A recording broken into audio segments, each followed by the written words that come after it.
Hello, everyone.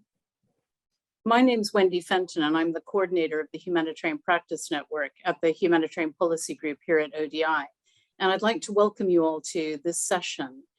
Today, we're going to explore SOS Sahel UK's localization journey, which included the whole-scale transfer of power, resources, and assets to national NGOs rooted in civil society in Sudan, Ethiopia, Mali, and Niger.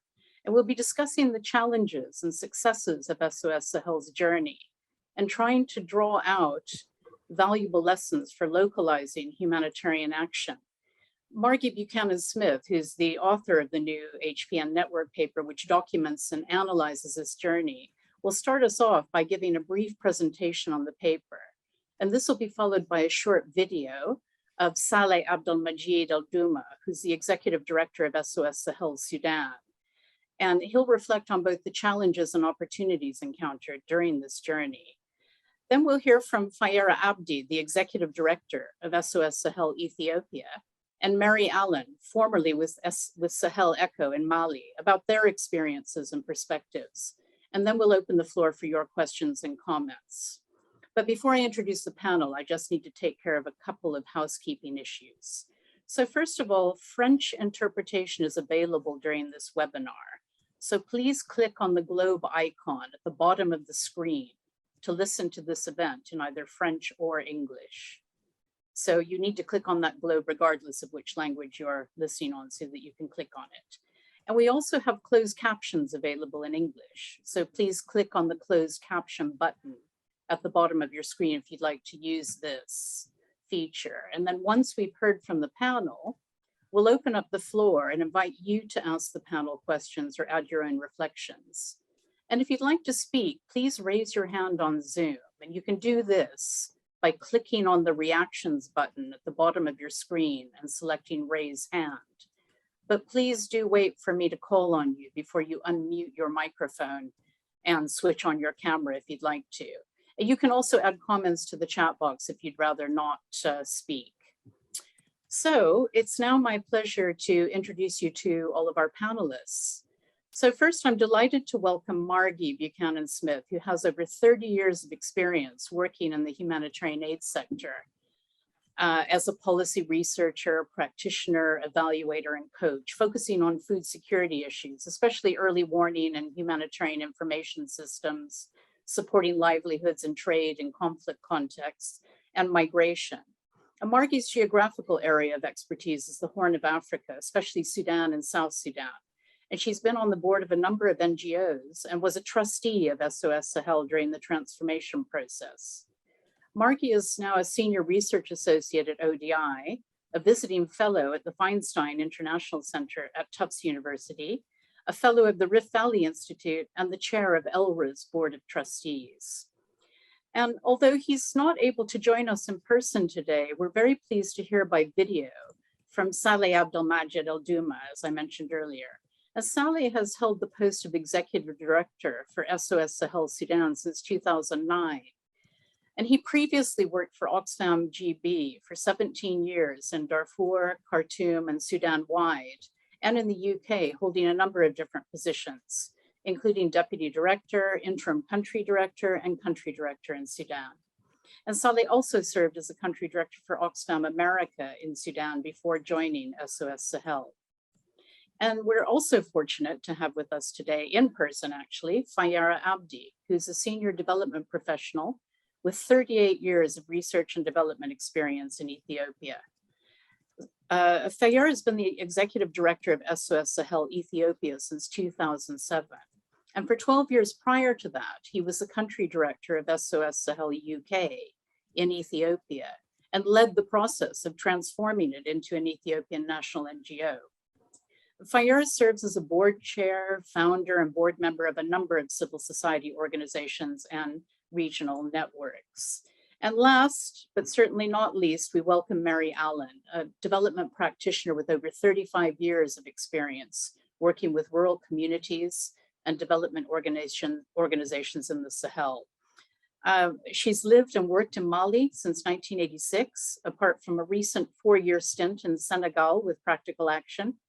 Mary was recruited by SOS Sahel in 1994 to lead the Bankas Environment Project, becoming country director a few years later, and then executive secretary of Sahel Eco until 2013. Today, Mary works part-time from her home in Bamako. So welcome, everyone.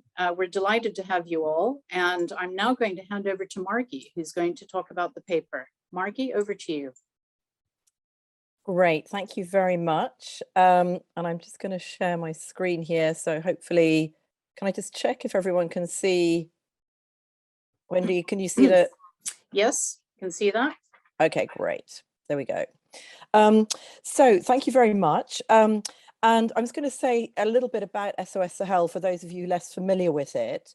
It's a development NGO dating back to 1983 when it was set up, focused on natural resource management in the drylands of the Sahel, starting in Sudan, but rapidly expanding to Ethiopia, Mali, and Niger, and briefly had a presence in Kenya and South Sudan. In some ways, it was structured according to the conventional INGO model of the time. So the country programs were managed from London, and international staff were running the country programs. But there was also something distinctive about SOS Sahel. So the project and program ideas, sorry, I realized I got the wrong screen. Let me just, sorry, I'm just trying to get the right slide. No worries. Okay. Yeah, what was distinctive about SOS Sahel, project and program ideas were very much driven from the ground. And this was the reality, not just the rhetoric.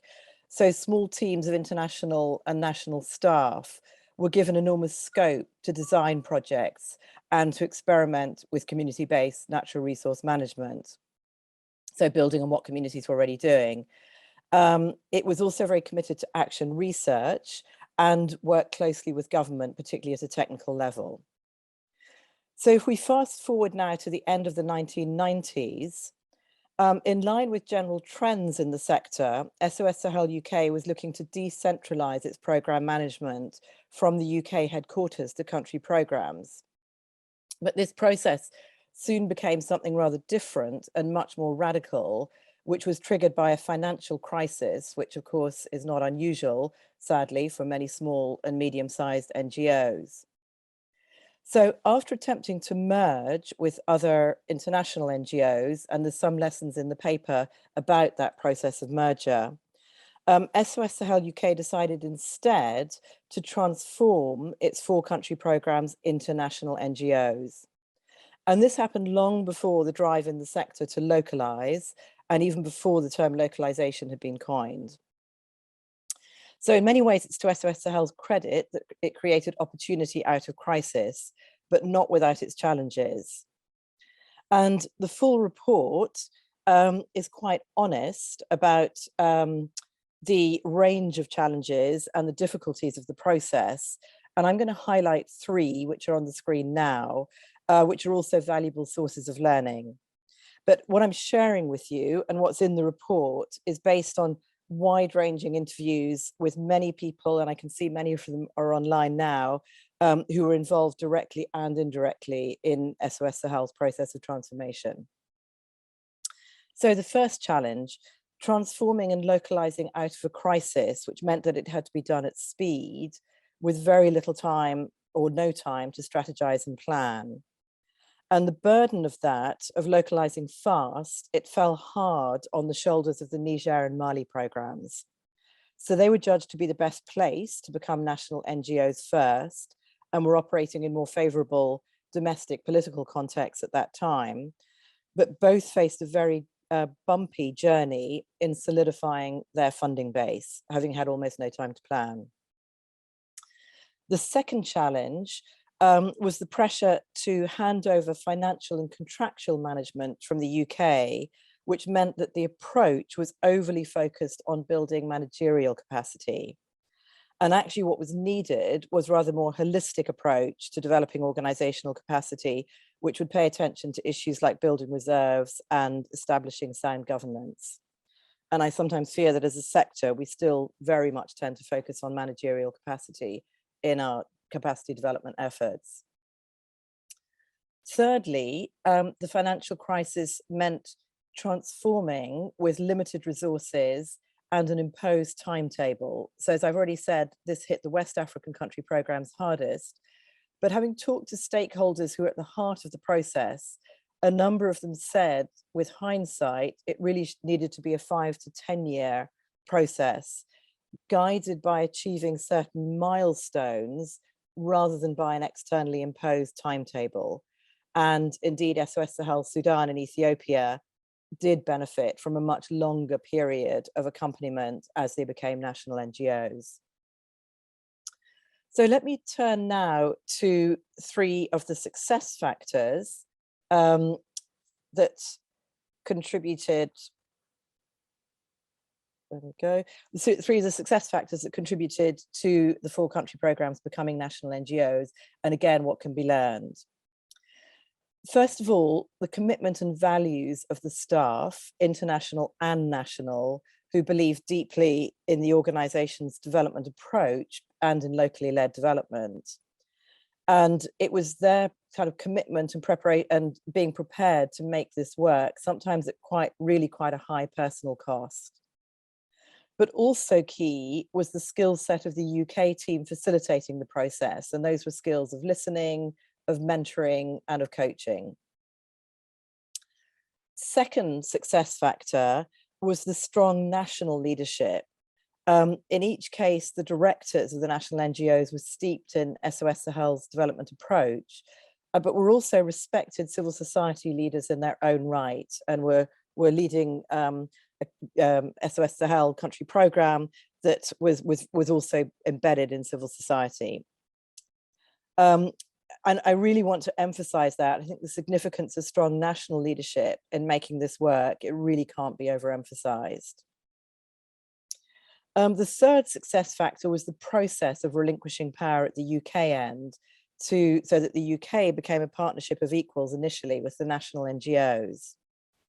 And although this wasn't always an easy process, I think the commitment to relinquish power at the UK end, it had to be at the board level as well as at management level. It required an absolute belief in the process and the end goal. And it also required a continual kind of checking in and self-awareness at the UK end to capture any kind of reflexes to step in and take control, especially when national NGOs were facing difficulties. It was really remembering that responsibility for governments now sat with the boards of those national NGOs.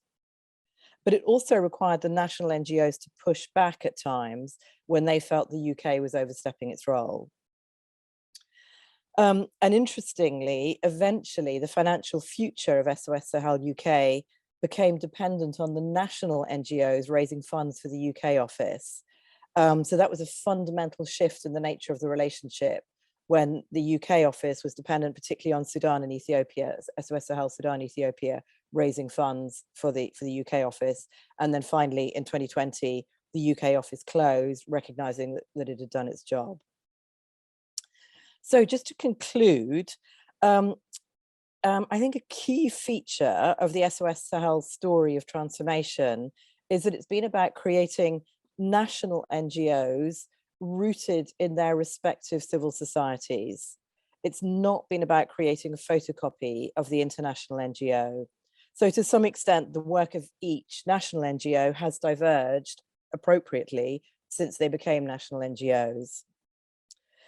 But in terms of the process of localizing, I want to share with you the words of a former chief exec of SOS Sahel UK, who described listening carefully to the energy from each emerging national NGO and using that as the compass rather than a predefined image or outcome of what the national NGO should look like.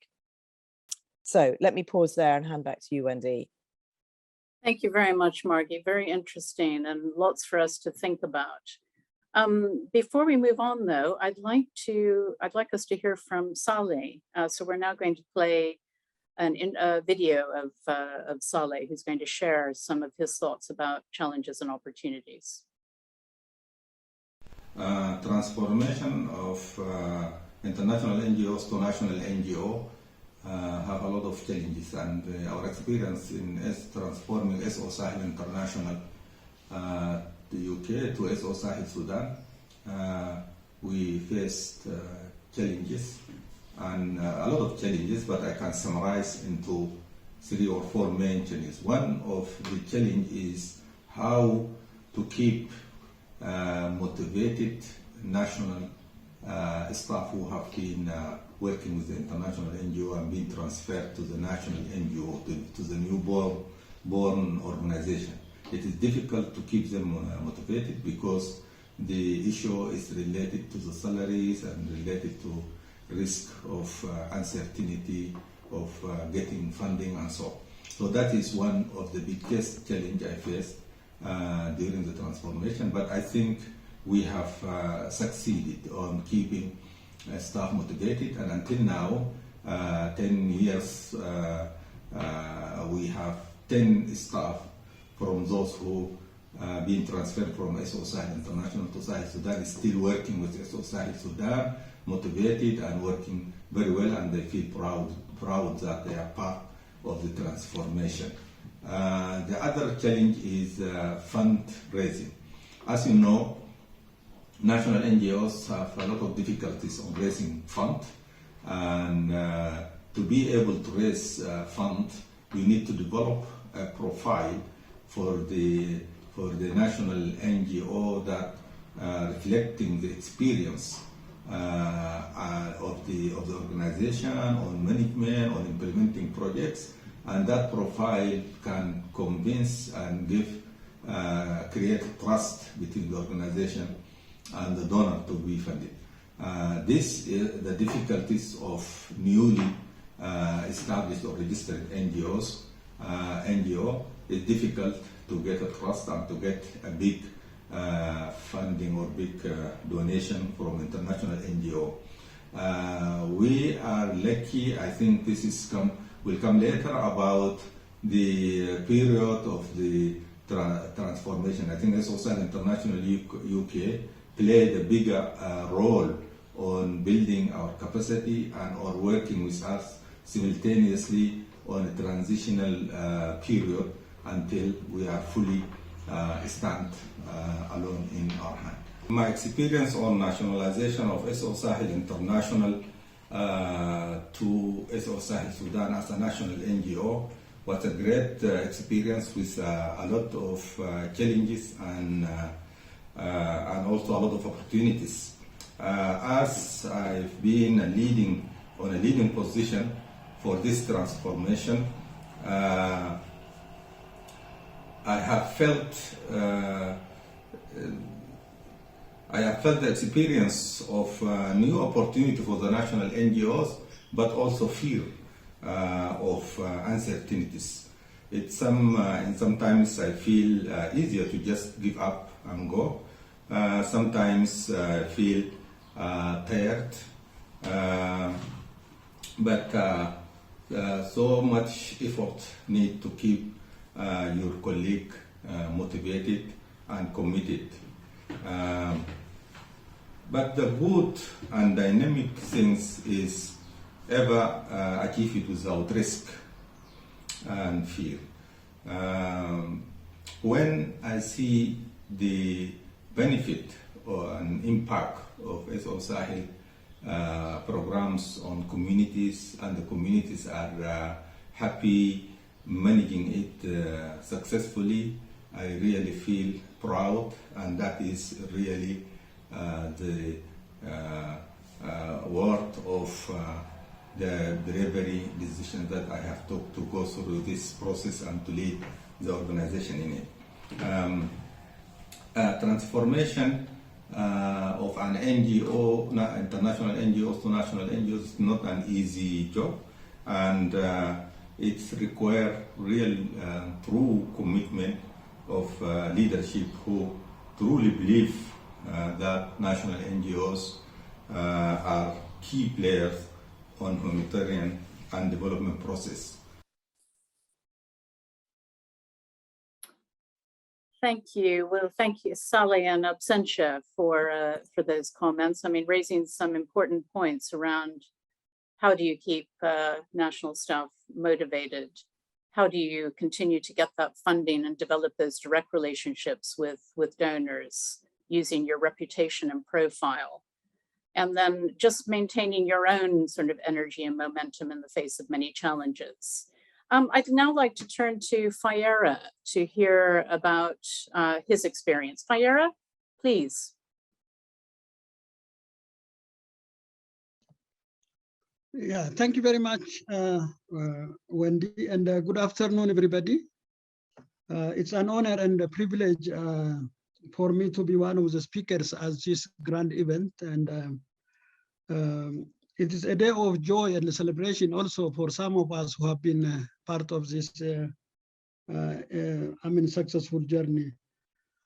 Please just allow me to sincerely thank Margie for producing such an excellent report, which in my view truly reflects both the localization process and also the distinctive SOS Sahel approach to development. I would like also to sincerely thank the SOS Sahel UK Board of Trustees for investing time, energy, and also finance, for the write-up of this SOS Sahel history. In the interest of time, in my intervention, I will be focusing on three key issues. First, I will be talking the challenges that we faced in SOS Sahel Ethiopia, and when we transformed from a country program of SOS Sahel UK into a national organization. Second, I will talk what are some of the factors that has contributed to the success of the transformation from the Ethiopian perspective. My third intervention will be how shifting the power and the decision-making was managed during the transformation process. If I start from the factors that has contributed to the success, in my view, the commitment and the confidence of SOS Sahel UK board and the UK leadership to African development was a crucial factor. For me, it takes a different moral compass and a strong moral power to let power go, to let go power to an African-led national organization, to let go power, resources, assets, and accountability. In this regard, I would like to sincerely salute SOS Sahel UK for walking the talk and truly living to their espoused value system they uphold. And this is not a common practice in a situation where we still see many international organizations who have not yet even decided to appoint a national country director. The other success factor from our experience is the collective teamwork from the SOS Sahel UK Board of Trustees, SOS Sahel UK team and the leadership, guided by wisdom and locally relevant set of skills. There is an old African proverb that says, if you want to go faster, go alone. If you want to go further, go together. In this journey, we have decided to go further together, and as a result, we were able to go further. So this is one of the other, in my view, is a crucial element for the success of the transformation process.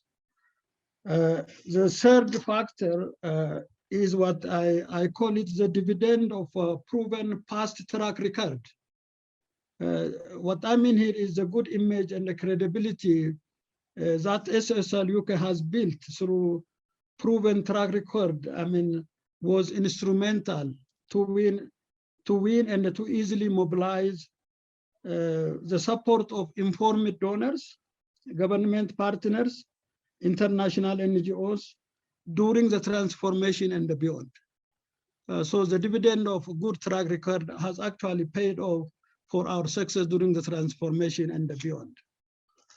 With regard to the challenge, I think Margie has done most of the task, and let me just reflect what are specifically, I mean, relevant to Ethiopian context. The major and acute challenge in our case was the political context was extremely difficult and challenging to transform from international organization to a local organization. You know, unlike the present, then there was no clear legal framework as to how international NGOs are transformed to local. There were no clear, I mean, provisions on this subject in the then existing legal code governing the registration of the associations. So as it's clearly reflected in Margie's report, this is one of the reasons that why the transformation process in Ethiopia has taken much longer than our counterparts in West Africa. The other challenge I would like to mention is the huge workload on a few senior national staff during the transformation process. Managing transformation process while simultaneously running an ongoing program with few staff was a real challenge. On the other hand, the transformation process was, as Margie indicated, was under-resourced. So it was like for us between the rock and hard place, I would say. I think the other challenge was there was no credible, I mean, previous local experience, I mean, to learn from. And it was like going through uncharted territory and through a steep learning curve. But now, on the other hand, our localization experience have paved the way for other international NGOs who are interested to follow the suit. So far, 3 international NGOs approached us to learn from our practical experience. So I think let me just end there, and I'm happy to respond if there are any specific questions in relation to our transformation experience in the Ethiopian context later on in the Q&A time. Thank you very much, Wendy. Thank you, everybody. Thanks so much, Fayera. Really interesting. And again, some challenges that I think apply across the board, but also some that are very specific to Ethiopia. Thank you. Now, I want to move on to Mary. Now, Mary, the transition process must have impacted all areas of the organization's operations. And there must have been a major shift in how the organization was governed and funded. I mean, what was your experience of this process, and how did Sahel Echo respond to these changes?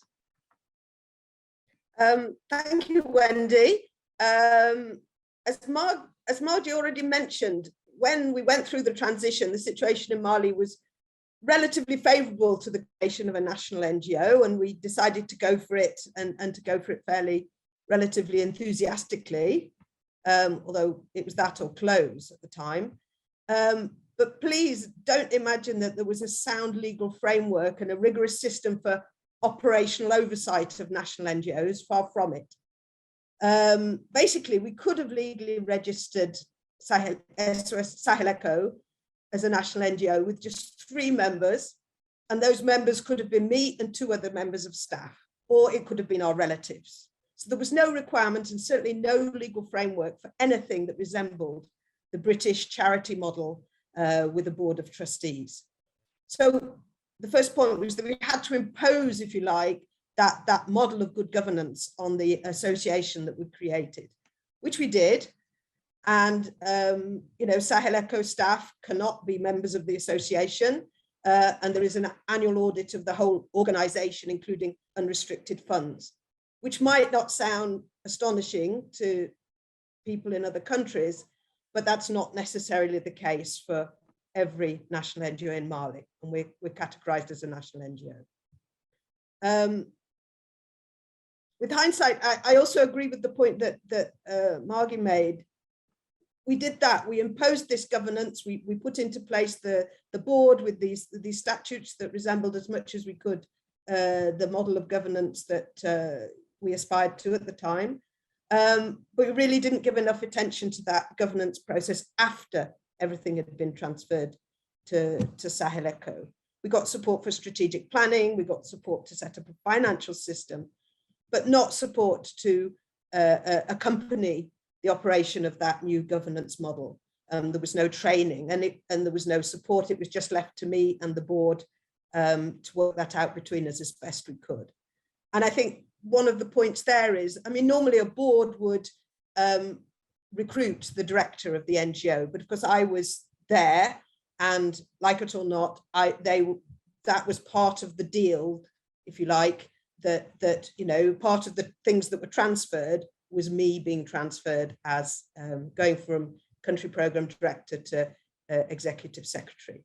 So for a little while, it was more me motivating, trying to motivate the board rather than them managing and motivating me. But over time, and particularly after I left, and they were in a position where they had to recruit and manage a completely new director for Sahel Echo, then the board, you know, really stepped up and filled the role that they would have been expected of them throughout that whole process. So in terms of funding, just to talk about funding, I have to say, and again, that it echoes what Fayera said, that it was the reputation achievements of SOS Sahel and the continuity of staff and projects that were the key to us continuing with projects and also getting new funding in the first few years, not any provision for good governance that we had in our statutes. And as many national NGOs would know, the sort of, or small NGOs in fact, the difficulties that we face are, you know, project funding project by project and having to manage those gaps between the projects if they're there. And then also as an African NGO, very limited opportunity to raise unrestricted funding. No network of individual supporters, very difficult to gain credibility to get funding from individual supporters. And when you're working in partnership with international organizations from whatever nationality, there is always that issue of how do you split the admin percentages? Not only are they small for everybody, but is your partner willing to split an admin percentage with you? And that has been and continues to be quite a discussion, quite a difficult point in some of the partnerships that Sahel Echo has been part of. I think the factors in our favor, we're in a very strong position at the transfer. So we already had number of ongoing contracts and we carried on with SOS Sahel through to 2007, 2008 with EU and big lottery funding. Some partners, I mentioned IED, accepted transferring their agreements from SOS Sahel to Sahel Echo. And then we began to develop new partnerships as Sahel Echo, starting with our friends, if you like, in the UK, Triade, ITF, through contacts that SOS Sahel helped to set up or that we had before through those collaborations. And then gradually widening those contacts. And I think one of the things is, I mean, Pierre can perhaps correct me, but certainly it tended to be people asking us to join or building on relationships that we already have. There was very little like knocking on doors, cold calling, asking people to fund Sahel Echo. And then I think finally, another really key to the success, ongoing success, was that at the end of that EU funding, SOS Sahel transferred to us our share of the admin percentage, which actually gave us a really good lump sum to set up as reserves. We've managed to keep, Sahel Echo has managed to keep that. It meant we could play with the big boys, is what I always say. We could pre-finance actions. We didn't necessarily have to sack everybody every time a project finished. And it kept Sahel Echo going through the very difficult 2020, when the start of a whole number of contracts was delayed. And we were faced with about €10,000 of gap that we had to fill in order to keep the core team in place. And then more recently, Sahel Echo, there are a number of funding opportunities now that Sahel Echo can bid as Sahel Echo, as a national NGO, and it's not just small amounts of money, it's more substantial.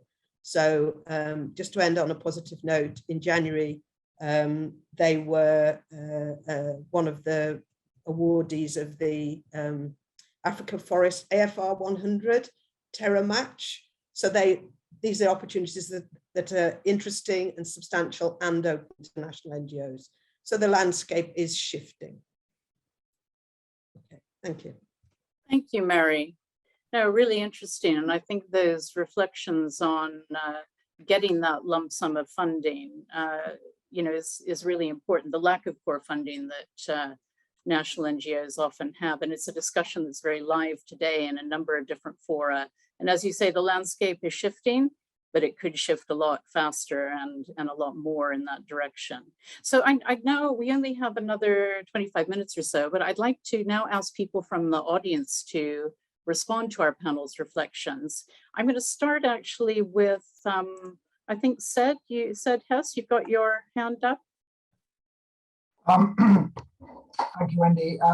Yes, first, it's wonderful to see so many old friends I haven't seen for years. So really delighted to be here.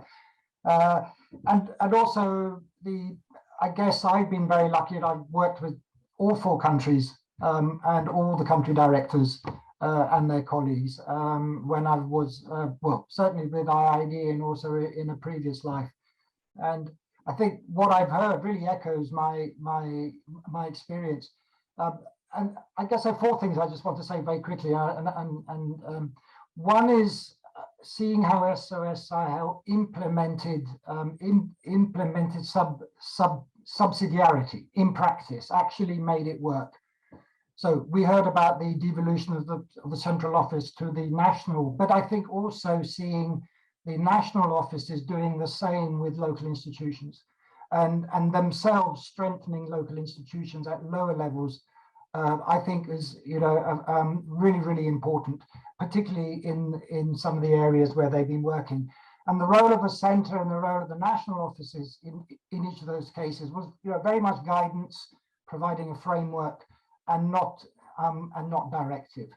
I think a second area which sort of been echoed is, which is very unusual, I think, with many NGOs, is this long-term commitment to a number of sort of geographies, not chasing the projects, not working on a project time frame, but raising money through the vehicle of a project to sort of knit together a program over 20, 25 years. And through that process, therefore, being able to invest in local institutions and learning and so on. So I think that is a really, really strong factor of the work that's been done. The third, I think, is engaging with the power dynamics. A lot of NGOs are afraid to do that, particularly international NGOs, and engaging it at various levels between state and citizen, between local government and local institutions, and also within citizens around gender issues, around sort of minority groups and so on. And that has led to policy change. And I mean, I saw 2, one in Niger with the sort of forest laws, and then in Mali with the the fantastic work that was done on the Code Pastoral. And so effecting change, where so much of that change is in fact about changing power dynamics. So that's the third one. And I think the final one, which we've heard here, is this very strong learning approach, sort of the evolution, and doing that also at multiple levels. I think the centre played a really key role when, on one of the major programs that I worked with on the shared management of common property resources, which worked across the 4 countries, was looking at problems which each country was experiencing, but those countries didn't know that the others were also experiencing them, and then actually designing a regional program. And finally, I just want to say, at IID, we have learned so much from our relationship over this time. and has been really important in informing some of the work that we've done recently. So it's been a real privilege working with, with you all. And I really look forward that we can sort of continue to do so in the future. Thank you. Thanks so much, Sid. Really interesting observations from your experience. I'm going to call on Jill Shepard next, and then I've got a list of hands. And so if everybody could keep their remarks as short as possible, that would be brilliant. Jill, go ahead.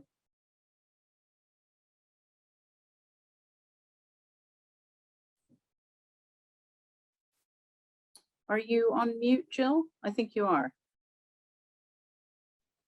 Okay, sorry about that. That's okay.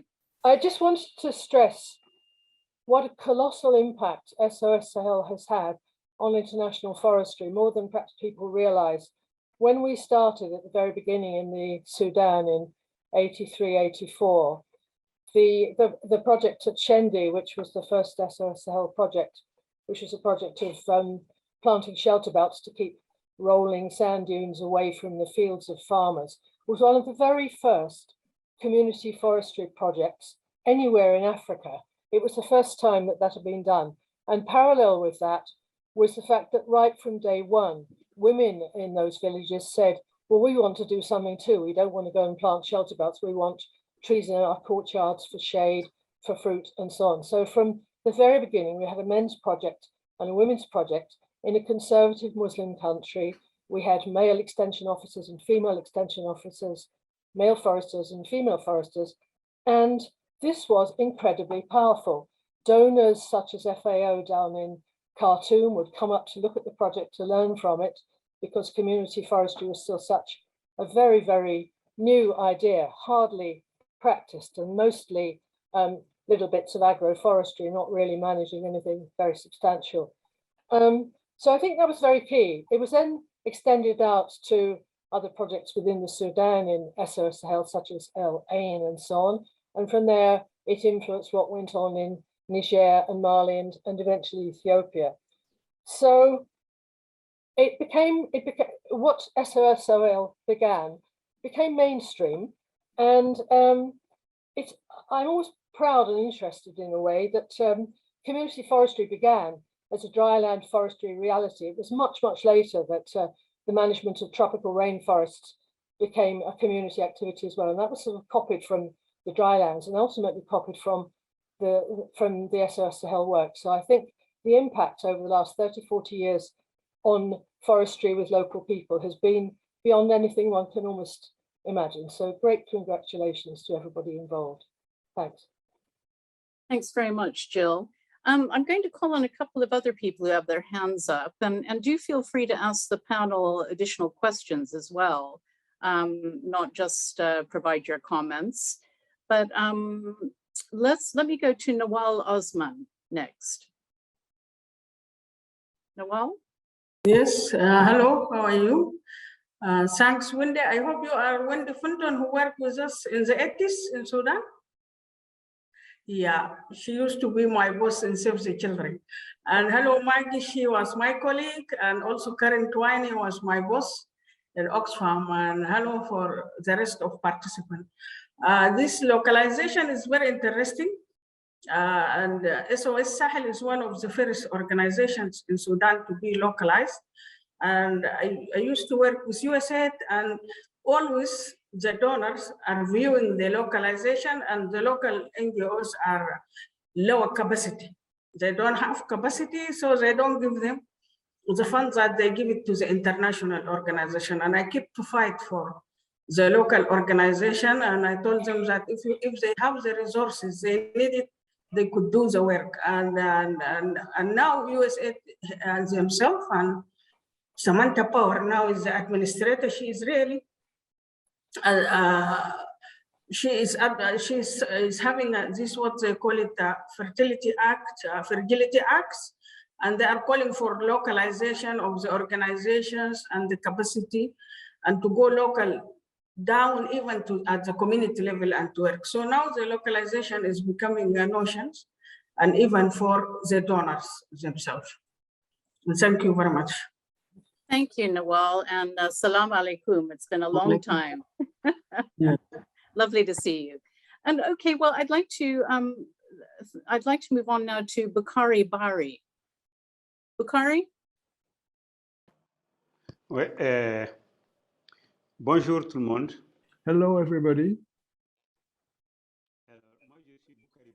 I'm Bukhari Berry. Hello. Can you hear me? Yes. On m'entend? Yes. Yes. Voilà, moi je suis Bukhari Bari. So I'm Bukhari Berry. I am a member of Sahel Echo in Mali. And I wanted to bear witness after observing what has been happening and after listening to the panelists.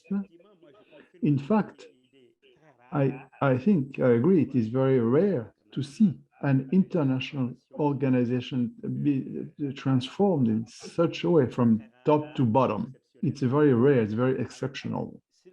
So the aspects I wanted to stress is that if we can succeed in Mali, I think that is something very important that I want to stress. It is that the team that was there, I was not part of the team at the beginning, but Margie and all her colleagues and Norbert and so on, they had a great capacity of communication. And that's very important. And I joined the program when the transformation was starting to take place.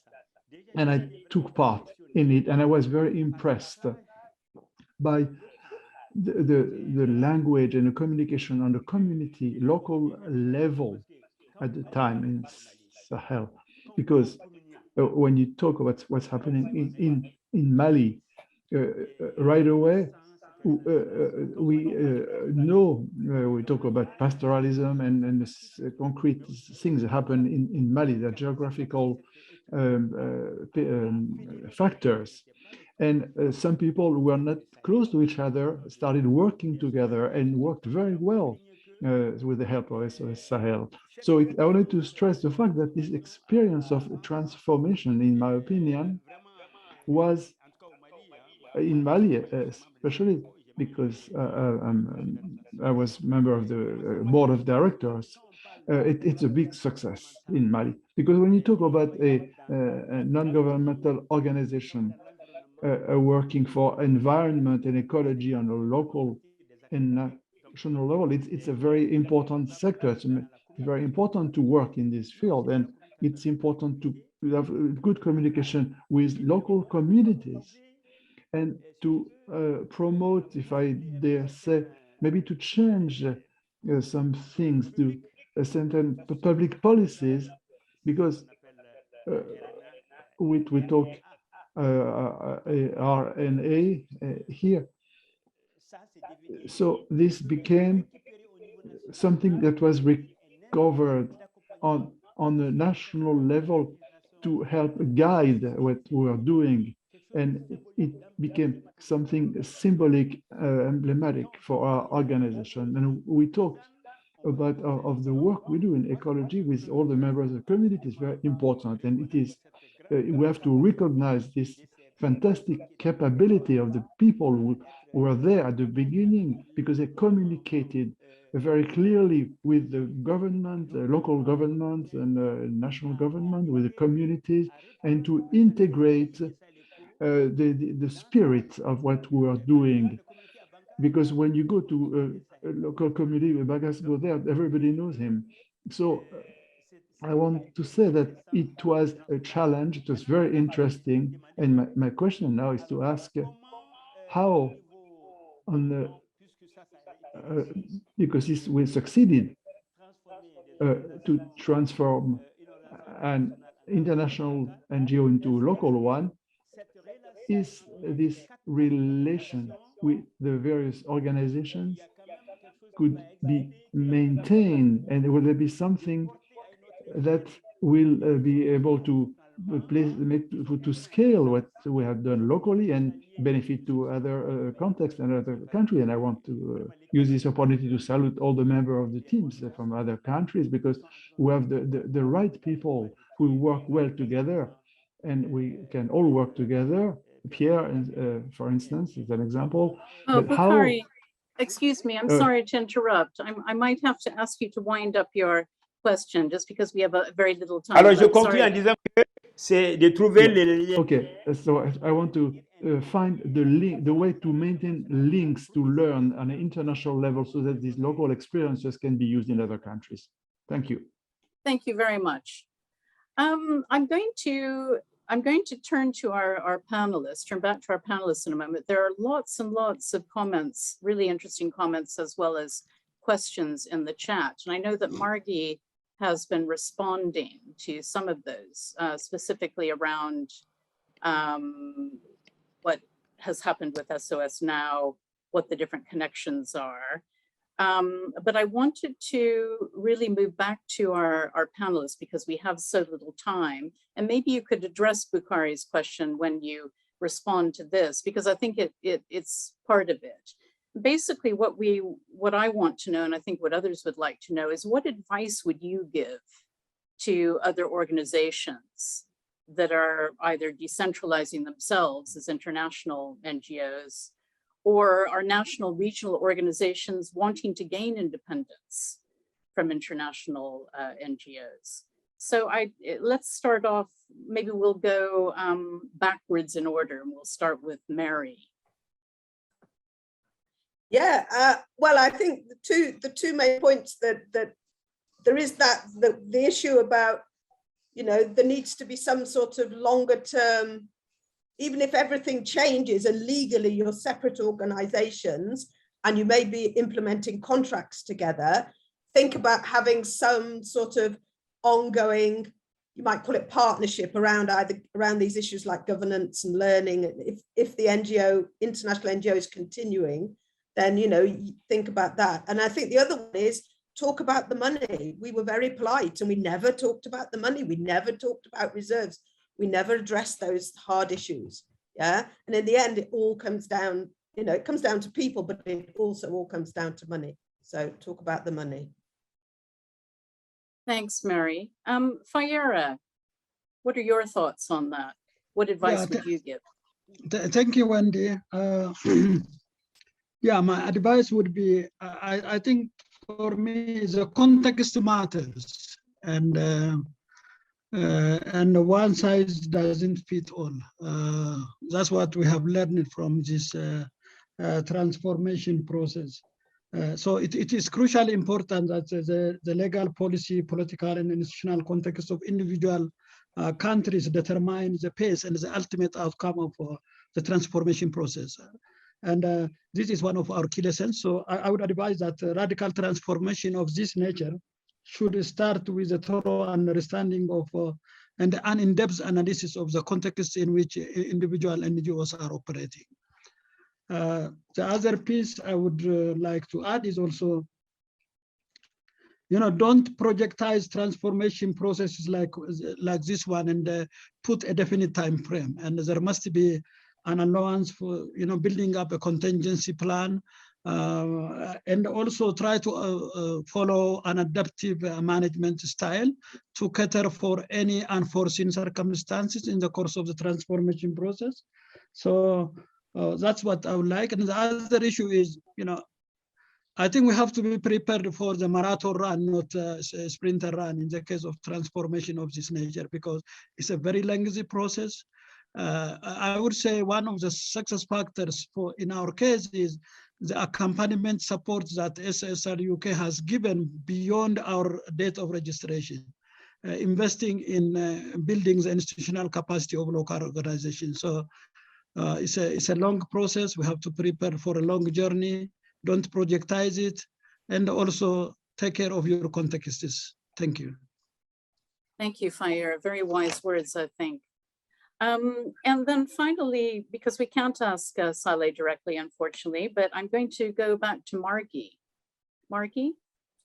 Thank you, Wendy. I'm just going to say two things, and it's, to some extent it's emphasizing what's already been said. I think from the kind of learning from the UK end, in other words, from the whatever, whether it's Northern International, wherever it might be, it has to be value driven, and it has to be an absolutely wholehearted commitment to that kind of transformation. And I think there was something important which happened at the UK end as the transformation which was going on, which was, in a sense, and I was a trustee at this point, was checking each other.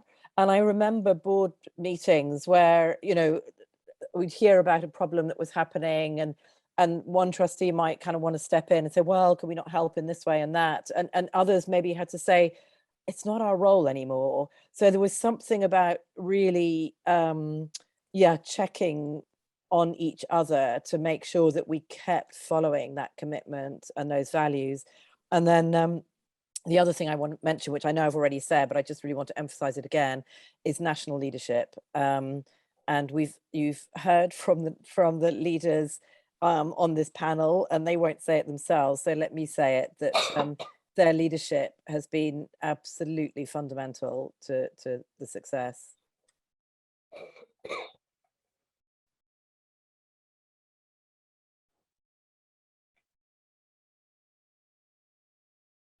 Wendy, I think you're on mute. I knew I had to do it at least once during the event. At least it was at the end. What I was starting to say was that we have only a few minutes now before we have to close, and I realize that there are many comments, really interesting comments and questions in the chat, and I hope that you've all had a chance to look at those. And I know, Margie, that you in particular, I think, have been trying to respond to some of those in the chat, but I apologize that we haven't been able to get to them all. It's difficult to cover everything within an hour, but I think that you will get the answers to quite a few of your questions if you have a look at the report, if you haven't had a chance to do that yet. And the report is available on the HPN website. I believe the links will be posted in the chat by Nosheen, my colleague. And it's available at the moment in both English and French, and we have an Arabic translation in the works, which should be available within the next few weeks. So I hope you'll have a chance to look at the report. And as usual, we always welcome your continued feedback, and you can send that to us directly or through the HPN website. But I'm afraid that's really all we have time for today. And I'd like to thank all of our panelists and all of you for joining us. It's great to see so many of your faces, to have so many comments, and to know how many people are still engaged on these issues. And as Nawal pointed out, a number of us have been around for a very long time. And I think we continue to maintain our enthusiasm and our interest in these topics. I know our CEO here at ODI, Sara Pantiliano, has been participating in the chat here and in the meeting, and she was also an SOS Sahel trustee, and was really interested to see this project take off.